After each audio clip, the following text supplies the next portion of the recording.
హైదరాబాద్ విజయవాడ 65వ జాతీయ రహదారిపై పెను ప్రమాదం తప్పింది. 40 మంది ప్రయాణికులతో వెళ్తున్న ఓ ప్రైవేటు బస్సులో ఒక్కసారిగా మంటలు చెలరేగాయి. డ్రైవర్ సమయస్ఫూర్తితో వ్యవహరించడంతో ప్రయాణికులందరూ సురక్షితంగా బయటపడ్డారు. ఈ ఘటన నల్గొండ జిల్లా చిట్యాల మండలం పిట్టంపల్లి వద్ద చోటు చేసుకుంది. ఇక వివరాల్లోకి వెళ్తే బిహారీ ట్రావెల్స్కు చెందిన బస్సు 40 మంది ప్రయాణికులతో హైదరాబాద్ నుంచి విజయవాడకు బయలుదేరింది.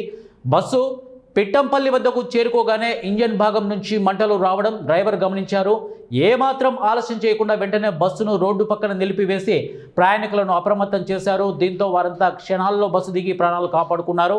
ఇక ప్రయాణికులు దిగిన కొద్దిసేపటికే మంటలు బస్సు మొత్తానికి వ్యాపించి పూర్తిగా దగ్ధమైంది. సమాచారం అందుకున్న అగ్నిమాపక సిబ్బంది ఘటనా స్థలానికి చేరుకొని మంటలను అదుపు చేశారు. ఈ ప్రమాదంలో బస్సు కాలి బూడిదైనప్పటికీ ఎలాంటి ప్రాణ నష్టం జరగకపోవడంతో ప్రయాణికులతో పాటు అధికారులు ఊపిరి పీల్చుకున్నారు. డ్రైవర్ అప్రమత్తంగా వ్యవహరించడం వల్లే పెను ప్రమాదం తప్పిందని తెలియజేస్తున్నారు.